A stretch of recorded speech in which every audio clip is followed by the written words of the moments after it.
தேவனுடைய பரிசுத்த நாமத்துக்கு மகிமை உண்டாவதாக. இந்த முதல் மாதத்தின் கடைசி கர்த்தருடைய நாளிலே, நம்முடைய தேசத்தின் குடியரசு நாளிலே உங்களை சந்தித்து கர்த்தருடைய வார்த்தையை சொல்ல கர்த்தர் கொடுத்த கிருபைக்காக கர்த்தரை நன்றியோடு நான் துதிக்கிறேன். இந்த நாளிலே கர்த்தருடைய திருவாய்மொழிகளை கேட்கும்படியாக காத்திருக்கிற உங்களை கர்த்தர் ஆசீர்வதிப்பாராக. கர்த்தருடைய வசனத்துக்கு காத்திருப்பது மிகவும் நமக்கு கிடைத்த மிகப்பெரிய ஒரு பாக்கியம். கர்த்தர் அந்த நாளில் நம்மோடு கூட பேச போகிறதான வார்த்தைகளை கவனிக்க பரிசுத்தாவே நமக்கு உதவி செய்வாராக. இந்த நாளின் செய்திக்காக காத்திருந்த போது கர்த்தர் கொடுத்த வசனத்தை நான் உங்களுக்கு வாசிக்கிறேன். லூக்கா எழுதின சுவிசேஷம் 9ஆம் அதிகாரம் 25வது வசனத்தை நான் உங்களுக்கு வாசிக்கிறேன். லூக்கா எழுதின சுவிசேஷம் 9ஆம் அதிகாரம் 25வது வசனம். மனுஷன் உலகம் முழுவதையும் ஆதாயப்படுத்தி கொண்டாலும் தன்னைத்தான் கெடுத்து நஷ்டப்படுத்தினால் அவனுக்கு லாபம் என்ன? ஜெபம் செய்வோம். பரிசுத்த பிதாவே, இரக்கமுள்ள ஆண்டவரே, இந்த நல்ல அருமையான நேரத்துக்காக உமக்கு ஸ்தோத்திரம். இந்த கால வேளையிலே உங்களுடைய திருவாய்மொழிகளை கேட்கும் பாக்கியத்தை எங்களுக்கு கொடுத்திரு. உமக்கு ஸ்தோத்திரம்ப்பா. ஆண்டவரே, எங்களுடைய தேசம் தங்களுடைய குடியரசு தினத்தை கொண்டாடி கொண்டிருக்கிற இந்த சூழ்நிலையில் கர்த்தர் கிருபையினாலே உங்களுடைய வார்த்தையினாலே எங்களை நிரப்பி எங்களை நடத்தி கொண்டிருக்கிறீங்க. அதுக்காக ஸ்தோத்திரம். எங்களுடைய தேசத்துக்காக உமக்கு நன்றி செலுத்துகிறோம். எங்களை நீர் இந்தியாவிலே நீர் வைத்திருக்கிறீர், அதுக்காக ஸ்தோத்திரம். இந்தியாவை நீர் ஆசீர்வதிக்கிறீர், இந்தியாவை நீர் நேசிக்கிறீர், அதற்காக உமக்கு ஸ்தோத்திரம். எங்களுடைய இந்திய மக்களுக்காக உமக்கு நன்றி செலுத்துகிறோம். கர்த்தர் எல்லாரையும் ரட்சித்து ஆண்டவரே உம்முடைய ராஜ்யத்தின் புத்திரர்களாக மாற்றுவீராக. இயேசுவின் நாமத்தில் வேண்டுகிறோம் பிதாவே, ஆமேன், ஆமேன். தேவனுடைய பரிசுத்த நாமத்துக்கு மகிமை உண்டாவதாக. நாம் வாசித்த இந்த வசனத்தில் நம்மை காக்கும்படி நம்முடைய ஜீவனையே கொடுத்த ஆண்டவராகிய இயேசு கிறிஸ்து தம்முடைய ஊழியத்தில் சொன்ன வசனத்தை தான் நாம் வாசித்தோம். இரட்சகராகிய இயேசு கிறிஸ்து சொல்லுகிறார், மனிதன் உலகம் முழுவதையும் ஆதாயப்படுத்தி கொண்டாலும் தன்னைத்தான் கெடுத்து நஷ்டப்படுத்தினால் அவனுக்கு லாபம் என்ன என்று ஆண்டவராகிய இயேசு கிறிஸ்து ஒரு கேள்வியை இந்த இடத்துல வைக்கிறார். பிரியமானவர்களே, ஒவ்வொரு மனிதனுக்குள்ளேயும் ஆக்கும் சக்தியும் அழிக்கும் சக்தியும் உண்டு. நம்முடைய ஆண்டவருடைய சுவாபம் அதுதான். அவர் ஆக்குறவர், அழிக்கிறவர், உருவாக்குகிறவர், அழிக்கிறவர். ஆண்டவராகிய தேவன் தம்முடைய சாயலின்படி, தம்முடைய ரூபத்தின்படி உங்களையும் என்னையும் படைத்தனாலே அதே குவாலிட்டியை கர்த்தர் நமக்குள்ள வைத்திருக்கிறார். உங்களால் என்ன செய்ய முடியும் என்று சொன்னால், ஒன்றை நஷ்டப்படுத்த முடியும், ஒன்றை லாபமாக்கவும் முடியும், ஆக்கவும் முடியும், அழிக்கவும் முடியும். இப்படி பிரதான வல்லமையை ஒவ்வொரு மனிதனுக்குள்ளேயும் ஆண்டவராகிய தேவன் வைத்திருக்கிறார். உலகத்தை ஆதாயப்படுத்த விரும்புகிறவர்கள், உலகத்தின் பின்பாக போகிறவர்கள் தங்களுடைய வாழ்நாட்களை, தங்களுடைய ஜீவனை நஷ்டப்படுத்தி போடுவார்கள் என்பதை நம்மை ரட்சித்த, நம்மை உருவாக்கின ஆண்டவர் எச்சரிப்பாக இந்த காலவெளியில் சொல்லுகிறார். ஏன் இவர் இவ்வளவு தூரத்துக்கு நம்முடைய ஜீவன் மேலே அக்கறை வைத்திருக்கான்னு சொன்னால், இயேசு கிறிஸ்து நமக்காக தம்முடைய ஜீவனையை கொடுத்து நம்மை மீட்டிருக்கிறார். யோவான் எழுதின சுவிசேஷம் 3ஆம் அதிகாரம் 16ஆம் வசனம் எல்லாம் அறிந்ததான். தேவன் தம்முடைய ஒரே பேரான குமாரனை விசுவாசிக்கிறவன் எவனோ அவன் கெட்டு போகாமல் நித்திய ஜீவனை அடையும்படிக்கு அவரை தந்தருளி இவ்வளவாய் உலகத்தில் அன்பு கூர்ந்தார். இயேசு நாம் கெட்டு போகக்கூடாது என்பதற்காக தன்னையே பலியாக, தியாகமாக அவர் அர்ப்பணித்திருக்கிறார். அவருடைய ஜீவன் சிலுவையில் நமக்காக ஊற்றப்பட்டது. இயேசு கிறிஸ்துவின் ரத்தம் சிலுவையில் நமக்காக சிந்தப்பட்டது. அப்படிப்பட்ட மிகப்பெரிய விலை கிரயத்தை கொடுத்து தான் கர்த்தர் நம்மை சம்பாதித்திருக்கிறார். நம்முடைய சுய ரத்தத்தினாலே இயேசு நம்மை மீட்டு கொண்டிருக்கிறார். அந்த இயேசு சொல்லுகிறார், உன்னுடைய ஜீவனை நஷ்டப்படுத்த கூடாது, நீ உலகத்துக்கு பின்பாக போய் உன்னுடைய ஜீவனை அழித்து போடாதே என்று எச்சரிப்பின் சத்தத்தை இந்த காலவெளியில் ஆண்டவர் நமக்கு சொல்கிறார். ஆண்டவர் நம்முடைய வாழ்க்கையில் நம்மை காட்டிலும் மிக மிக அதிக அக்கறை உள்ளவராக இருக்கிறார். நாம் வாசித்த இந்த வசனத்தை நீங்கள் மற்றுமுள்ள சுவிசேஷங்களை நீங்கள் வாசிங்கன்னா, மார்க் எழுதின சுவிசேஷம் 8ஆம் அதிகாரம் 36ஆம் வசனத்தில், மனிதன் உலகம் முழுவதும் ஆதாயப்படுத்தி கொண்டால் தன் ஜீவனை நஷ்டப்படுத்தினால் அவனுக்கு லாபம் என்ன என்று வாசிக்கிறோம். அதே மத்தேயு 16:26 தன் ஜீவனை நஷ்டப்படுத்தினால் அவனுக்கு லாபம் என்ன என்று வாசிக்கிறோம். ஜீவன் என்று சொன்னால் என்ன? நம் ஜீவன் இருக்கிற நாட்கள், ஆங்கிலத்தில் அதுக்கு லைஃப் என்று சொல்லப்படும். நம்முடைய லைஃப், நம்முடைய வாழ்க்கை. உங்கள் வாழ்க்கையை நீங்கள் நஷ்டப்படுத்தவும் முடியும், உங்கள் வாழ்க்கையை நீங்கள் லாபமாக்கி கொள்ளவும் முடியும். உங்கள் வாழ்க்கையை நீங்கள் இயேசுவிடம் கொடுத்தீங்கன்னா அது லாபமாக மாறும். அது உங்களுக்கு நித்தியத்தில் கொண்டு போய் சேர்க்கும். ஆண்டவருடைய வழி இயேசுதான் வழி. இயேசு பரலோகத்துக்கு போகிற வழியாக இருக்கிறார். நீங்கள் உங்கள் சொந்த வழியில் போய் இந்த உலகத்தை பின்பாக நீங்கள் போனீங்கன்னா உங்கள் வாழ்க்கை முடிவில் நஷ்டமாகிவிடும். அதனால எந்த லாபமும் இல்லை, அது நஷ்டப்பட்டு விடும் என்று ஆண்டவராக இயேசு அங்கலாய்த்து இந்த கால வேளையில் இந்த வார்த்தையை நமக்கு சொல்லுகிறார். சங்கீதம் 23ஆம் சங்கீதத்தில் 6ஆம் வசனம் சங்கீதக்காரன் இப்படியாக விசுவாசமாக அறிக்கையிடுகிறார், என் ஜீவனுள்ள நாளெல்லாம் நன்மையும் கிருபையும் என்னை தொடரும். நம்முடைய ஜீவிய நாட்களிலே எது நம்மை தொடர்ந்து வரும்? ஆதியாகம புத்தகத்தில் 4ஆம் அதிகாரத்தில் வாசிக்கிறோம், உன் பாவம் உன் வீட்டின் வாசற்படியிலே படுத்திருக்கும் என்று ஆண்டவர் சொல்கிறார். நம்மை பின்தொடர்ந்து வருகிற காரியங்கள் என்ன? நம்மை பின்தொடர்ந்து வருகிற நன்மையான காரியங்கள் என்ன, தீமையான காரியங்கள் என்ன? நாம் எந்த கிரியை செய்கிறோமோ அது நமக்கு பின்பாக தொடர்ந்து வரும். நீங்கள் நன்மை செய்தீங்கன்னா நன்மை உங்களுக்கு பின்பாக தொடர்ந்து வரும். நீங்கள் தீமை செய்தீங்கன்னா, பாவம் செஞ்சீங்கன்னா, பாவம் உங்கள் வீட்டு வாசற்படியில் படுத்திருக்கும். ஒரு நாள் நம்ம எல்லாரும் நம்முடைய வீட்டு வாசற்படியில் விட்டு கொண்டு போயிடுவாங்க, சுடுகாட்டு கொண்டு போயிடும். எல்லா மனுஷனுக்கும் நடக்கிற காரியம் தான். அப்பொழுது நம்முடைய பிரேதம் போகும்போது நமக்கு பின்பாக எது வரும்? நாம் செய்த நன்மை வருமா, அல்லது நாம் செய்த பாவம் நமக்கு பின்பாக வருமா என்பதை நாம் யோசித்து பார்க்க வேண்டும். ஆண்டவராகிய தேவன் நமக்கு கொடுத்த பரிசுத்த வேதாந்த சங்கீதம் சொன்ன நன்மையும் கிருபையும் என்னை பின்தொடரும். நம்முடைய வாழ்க்கையில் நன்மையும் கிருபையும் பின்தொடர விரும்பிதான் ஆண்டவராக இயேசு கிறிஸ்து இந்த வசனங்களை நம்ம கொடுத்திருக்கிறார். இயேசுவை தங்களுக்கு மெய்ப்பராக வைத்து இயேசுவின் பின்பாக போகிறவருடைய வாழ்க்கையில் அவர்களை பின்பாக என்ன தொடரும் என்று சொன்னால் நன்மையும் கிருபையும். நீங்கள் நன்மையை தேடி இந்த உலகத்தில் அலைஞ்சிங்கன்னா உங்கள் வாழ்க்கை நஷ்டப்பட்டுரும். நீங்கள் இயேசுவை பின்பற்றி போனீங்கன்னா உங்களை என்னால் உங்கள் பின்பாக என்ன தொடர்ந்து வரும்னு கேட்டால் நன்மையும் கிருபையும் தொடரும். அதான் இயேசு சொல்கிறார், முதலாவது தேவனுடைய ராஜ்யத்தையும் அவருடைய நீதியையும் தேடுங்கள், அப்பொழுது இவைகள் எல்லாம் உங்களுக்கு கூட கொடுக்கப்படும் என்று ஆண்டவராகிய இயேசு ஏற்கனவே சொல்லி வைத்திருக்கிறார். பிரியமானவர்களே, நாம் எதை தேடி அலைகிறோம் இந்த உலகத்தில்? நாம் எதற்கு பின்பாக ஓடிக்கொண்டிருக்கிறோம்? நாம் எதை நோக்கி பயணித்து கொண்டிருக்கிறோம் என்பதில் மிக மிக கவனமாக இருக்க வேண்டும். வாழ்க்கை மிகவும் சுருக்கமானது, வாழ்க்கை மிகவும் அருமையானது. வாழ்நாள் நமக்கு கொஞ்சம் தான் கொடுக்கப்பட்டிருக்குது. எப்பொழுது இந்த உலகத்தில் என்ன நடக்கும்னு தெரியாது.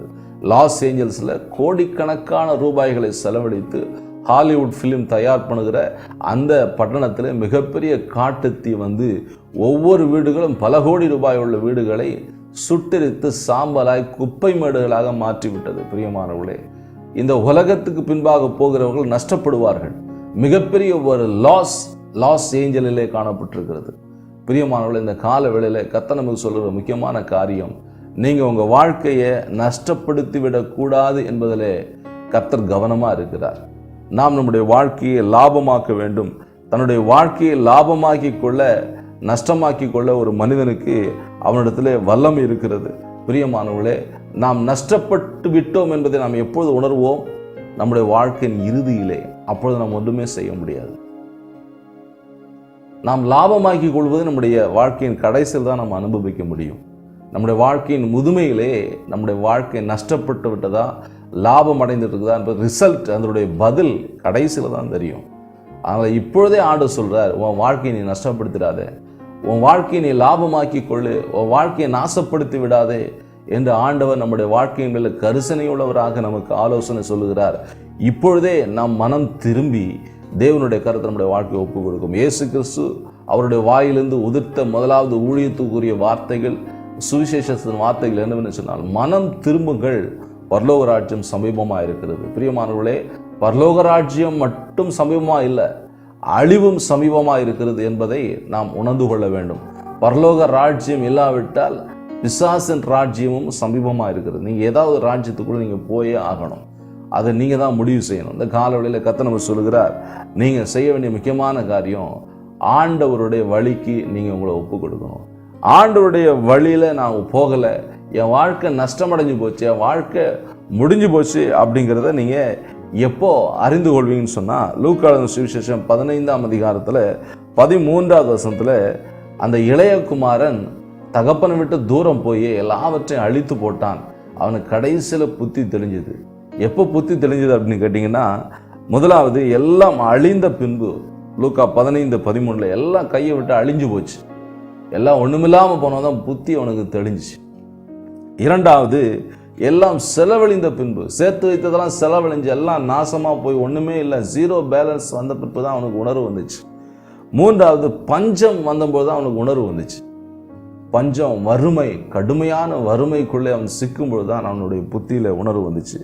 கடைசியாக எல்லாம் குறைவுபட தொடங்கியது, எல்லாம் குறைந்து போனது, ஒன்றுமே இல்லாமல் எல்லாம் குறைய குறைய குறைய தான் அவனுக்கு புத்தி தெளிந்தது. பிரியமானவர்களே, இந்த காலவெளியில் கர்த்தர் உங்களுக்கு சொல்கிறார், நாம் இதற்குள்ளாக போவதற்கு முன்பதாகவே கர்த்தர் உங்களை எச்சரிக்கிறார்.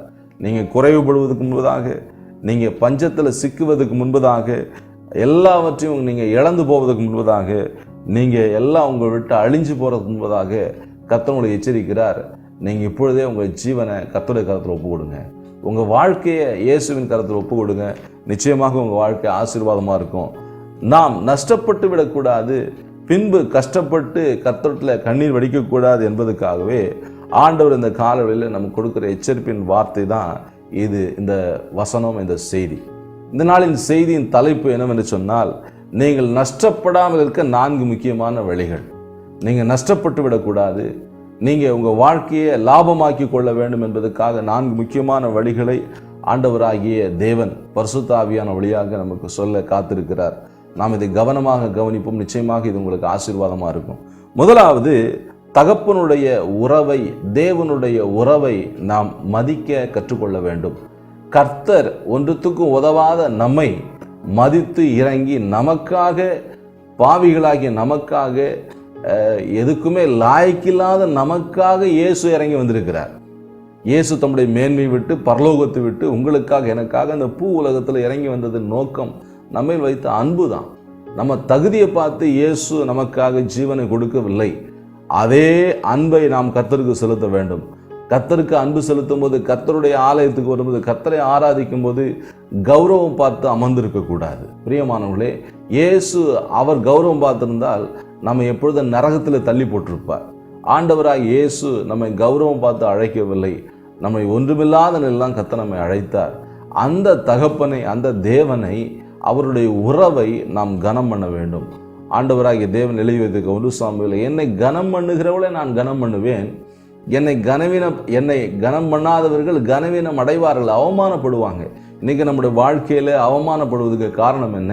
கர்த்தரை கனம் பண்ண வேண்டிய விதமாக நாம் கனம் பண்ணுவதை அறியாமல் இருப்பதுதான். கர்த்தருக்கு கொடுக்க வேண்டிய கனத்தை நாம் கொடுக்க வேண்டும். வசனம் 20வது வசனத்துல, தகப்பனின் உறவை அவன் விட்டு புறப்பட்டு போனான். தகப்பனுடைய, வசனம் 20வது வசனம், தகப்பனுடைய உறவை தேடி வந்தான். 13வது வசனம், தகப்பனுடைய உறவை விட்டு அவன் அதை மதிக்காமல் கடந்து போனான். தகப்பனோடு இருக்கும்போது தகப்பனுடைய உறவினுடைய மேன்மை அவனுக்கு தெரியல. தகப்பனை விட்டு பிரிந்த பின்பு அதனுடைய வேல்யூ என்னன்னு தெரிஞ்சிச்சு. பிரியமானவர்களே, இன்றைக்கு ஆண்டோடைய வேல்யூ என்னன்னு இந்த உலகம் அறியலை.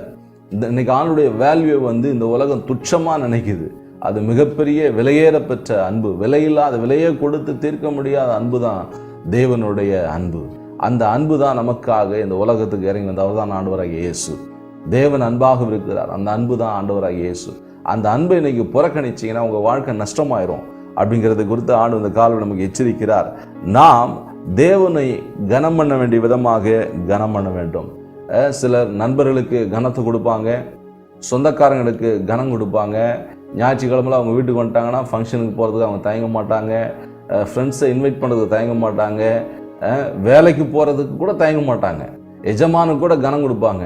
ஆனால் கர்த்தர் என்ன பண்ணுவாங்க? ரொம்ப சுலபமாக கனவீனப்படுத்தி அசட்டை பண்ணிவிட்டு அவங்க என்ன பண்ணிடுவாங்க? போயிடுவாங்க. ஆண்டவர் சொல்கிறார், நீங்கள் கனவீனம் அடையக்கூடாது, நீங்கள் கனவீனப்பட்டுருவீங்க, நீங்கள் அழிஞ்சு போயிடுவீங்க அப்படின்னு ஆண்டவர் எச்சரிக்கிறார். நீங்கள் நஷ்டப்பட்டு போயிடுவீங்க, உங்கள் வாழ்க்கை நஷ்டமாயிரும். கர்த்தரை அசட்டை பண்ணிங்கன்னா உங்கள் வாழ்க்கை நஷ்டமாயிரும் என்று ஆண்டவர் எச்சரிக்கிறார். யாத்திராகமம் புஸ்தகம் 20ஆம் அதிகாரம் 11ஆம் வசனம் ஓய்வு நாளை குறித்து சொல்லப்பட்டிருக்கு. பிரியமானவர்களே, கர்த்தரை கனம் பண்ணுவதுன்னு சொன்னால் என்ன? அவர் நமக்கு நியமித்த ஓய்வு நாளிலே அவரை தேடுவது, அவரை கண்டடைவது. யாத்திராகமம் 20:11 நீங்கள் வாசிங்கன்னா, கர்த்தர் ஓய்வு நாளை பரிசுத்தமாக்கி அதை ஆசீர்வதித்து இருக்கிறார். அந்த நாளில் நீ கர்த்தரை தேடினா நீ பரிசுத்தமாக ஆசீர்வதிக்கப்படுவது. நம்ம ஆசீர்வதிக்கப்படுவதும் பரிசுத்தமாக்கப்படுவதும் கர்த்தருடைய சித்தம். அதனால் ஓய்வு நாளை நீங்கள் அசட்டை பண்ணீங்கன்னா நீங்கள் ஆசீர்வதிக்கப்பட முடியாது, பரிசுத்தமாக முடியாது. பரிசுத்தம் இல்லாமல் ஒருவனு கர்த்தரை தரிசிக்க முடியாது. கர்த்தரை தரிசிக்காமல் நீ பரலோகம் சேர முடியாது. பரலோகம் வரலாம், கண்டிப்பாக நரகத்துக்கு போயே ஆகணும். ஏதாவது ஒரு முடிவுக்குள்ள வரும்படி பரிசுத்தாவி நமக்கு இந்த காலவெளியில் எச்சரிக்கிறார். இரண்டாவதாக, நீங்கள் ஓய்வு நாளை தான் கர்த்தர் நம்முடைய அடையாளமாக கர்த்தர் கொடுத்துருக்கு. யாத்திரை 31:13 நீங்கள் வாசிங்கன்னா ஓய்வு நாள் தான் ஒரு கிறிஸ்தவனுக்கு அடையாளம். ஆண்டோடைய பிள்ளை என்பதுக்கு ஓய்வு நாள் தான் அடையாளம். நீங்கள் ஞாயிற்றுக்கிழமை யார் என்ன கூப்பிட்டாலும் நான் கர்த்தருடைய பிள்ளை, நாளைக்கு சர்ச்சுக்கு போகணும், வரமாட்டேன்னு சொல்லணும். அதான் நீங்கள் தேவனுடைய பிள்ளை. அந்த இடத்துல நீங்கள் தேவனுடைய பிள்ளையா பிசாசின் பிள்ளைகளா அப்படிங்கிறது அந்த இடத்துல முடிவு செய்ய வேண்டிய முக்கியமான ஒரு காலகட்டம். பிரியமானவர்களே, நாம் நம்முடைய வாழ்க்கையில் தேவனுடைய பிள்ளைகள் என்ற அடையாளத்தை நாம் வெளிப்படுத்த வேண்டும். ஓய்வு நாளை கர்த்தருடைய நாளிலே கர்த்தருக்காக நாம் செயல்பட வேண்டும்.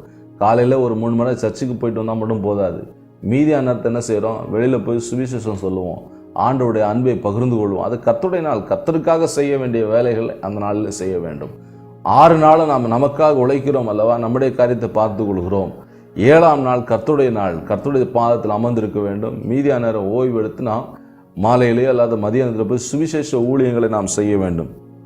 கடைசியாக யாத்திரை 31:15 நீங்கள் வாசிங்கன்னா, ஓய்வு நாளிலே வேலை செய்கிறவன் கொலை செய்யப்பட கடவன் என்று வேத பிரமாணத்துக்கு எழுதியிருக்கிறார். பிரியமானவர்களே, எத்தனை பேர் நீங்கள் ஞாயிற்றுக்கிழமை ஆண்டுடைய ஆராதனையை அசட்டை பண்ணிட்டு வேலைக்கு போகிறோம்?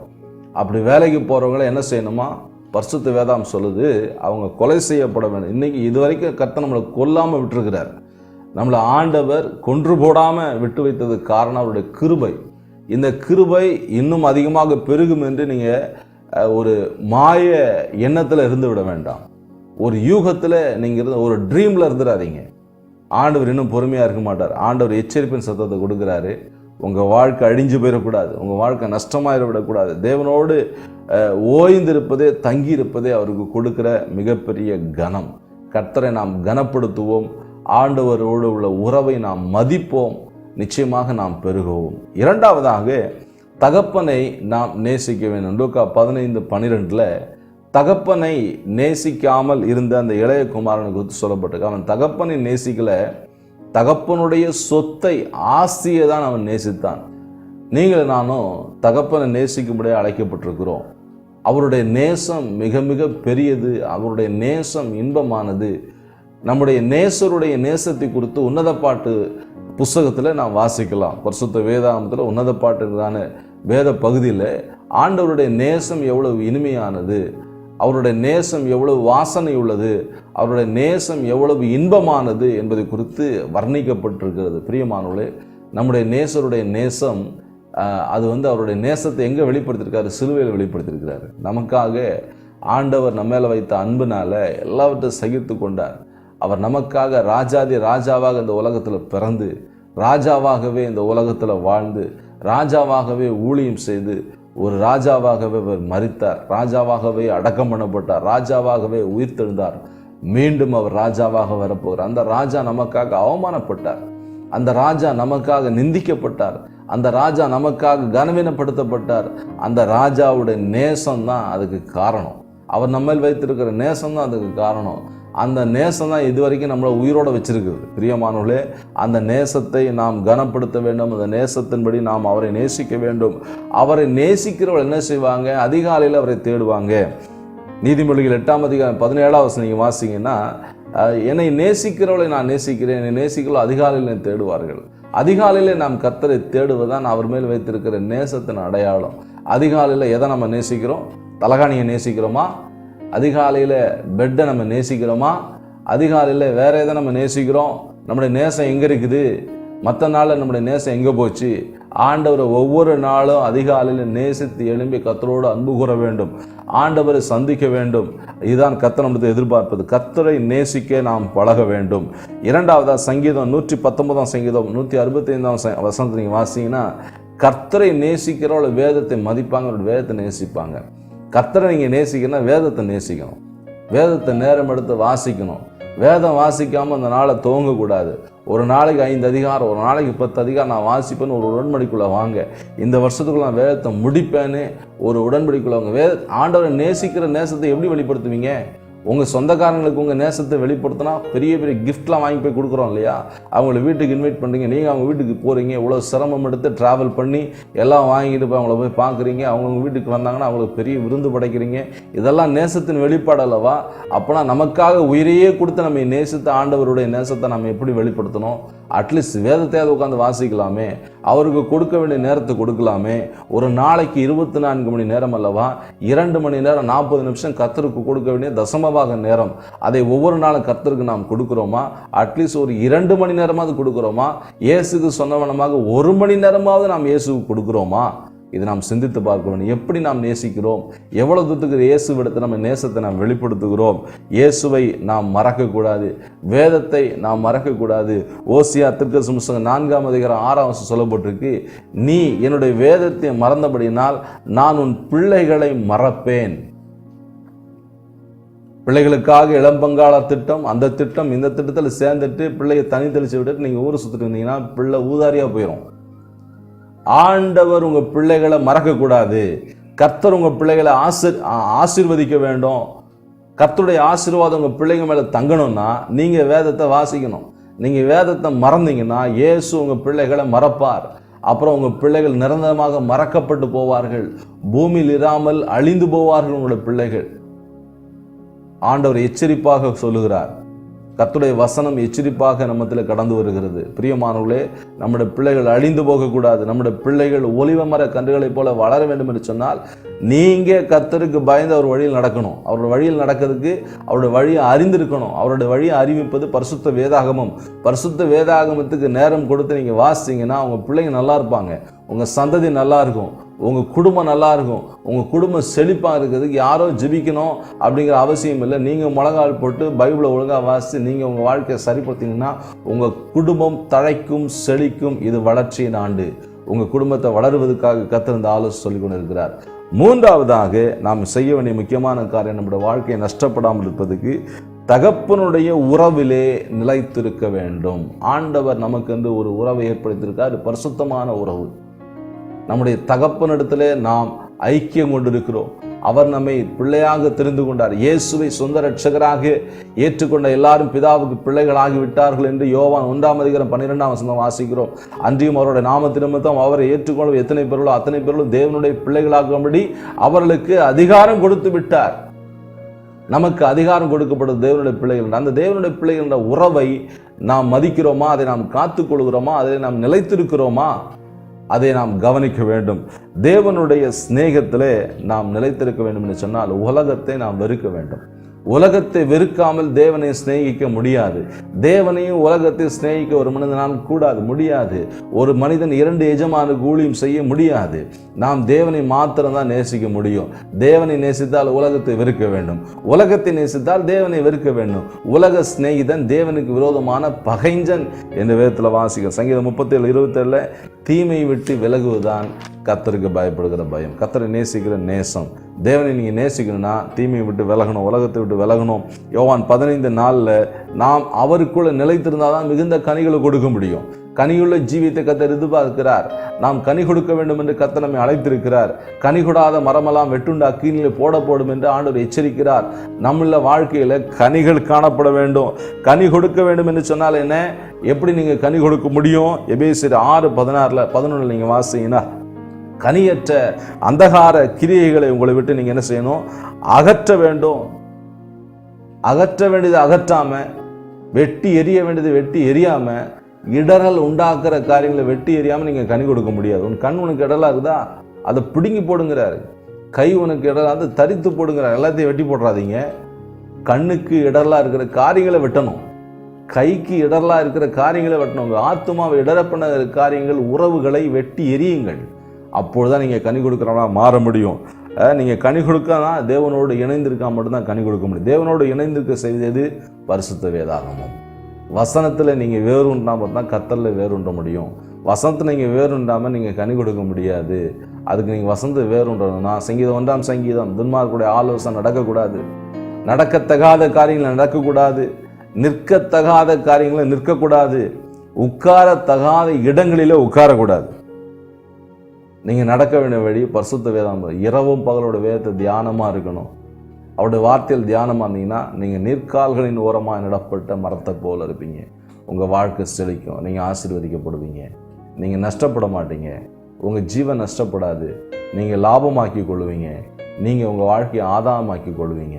கர்த்தர் உங்களை ஆசீர்வதிப்பாராக, கர்த்தர் உங்களை நடத்துவாராக, கர்த்தர் உங்களுடைய ஜீவனை பாதுகாக்கும்படியாக இந்த காலவெளியில் எச்சரிப்பின் வார்த்தைகளை கர்த்தர் கொடுத்துருக்கிறார். உலகம் முழுவதும் நீங்கள் ஆதாயப்படுத்தி கொள்ளலாம், ஆனால் ஜீவனை நஷ்டப்பட்டு விடுவீங்க. நீங்கள் உலகத்து பின்பாக போவதை நிறுத்தி இயேசுவின் பாதத்தில் அமருங்க. அவர் உங்களுக்கு உலகத்தை உங்களுக்கு காலின் கீழே போட்டு விடுவார். உங்களுக்குரிய ஆயத்தமான நன்மைகள் எல்லாவற்றையும் கர்த்தர் உங்களுக்கு கொண்டு சேர்க்க முடியாது செய்வார். அவருடைய வேலை எது? நம்முடைய ஜீவனுக்குரிய காரியங்கள் கொடுப்பது அவருடைய வேலை. நிச்சயமாக கர்த்தர் நம்மை போஷித்து காப்பாற்றி நடத்துவார். இந்த வசனங்கள் கர்த்தர் உங்களை ஆசீர்வதிப்பாராக, கர்த்தர் நடத்துவாராக. உங்களுக்காக ஜெபிக்கிறேன். பரிசுத்த பிதாவே, இரக்கமுள்ள எங்கள் ஆண்டவரே, இந்த கால வேளையில் இந்த திருவாய் மொழிகளை கேட்க பரிசுத்தாவியே எங்கள் மத்தியில் உதவி செய்தீங்க, எங்கள் மத்தியில் இடைப்பட்டீங்க, எங்களோடு இருந்தீங்க. அதுக்காக உங்களுக்கு ஸ்தோத்திரம். உங்களோட வார்த்தையின்படியே தொடர்ந்து எங்களை நடத்தி உங்களோட நாமத்தை மகிமைப்படுத்துங்க. தயவுள்ள சித்தத்தை எங்களுக்குள்ளே பூரணமாய் நிறைவேற்றி நடத்துகிறாங்க. உங்களோட வார்த்தையை கேட்ட நம்முடைய பிள்ளைகளை பிதா குமாரன் பரிசுத்தாவி நாமத்தினாலே ஆசீர்வதித்து ஜெபிக்கிறேன். நம்முடைய பிள்ளைகளோடு இந்த கரம் தொடர்ந்து இருக்கட்டும். ஆசீர்வதிங்க. இயேசுவின் நாமத்தில் வேண்டுகிறோம் பிதாவே. ஆமேன், ஆமேன். God bless you. கர்த்தர் இருப்பார், கர்த்தர் நடத்துவார்.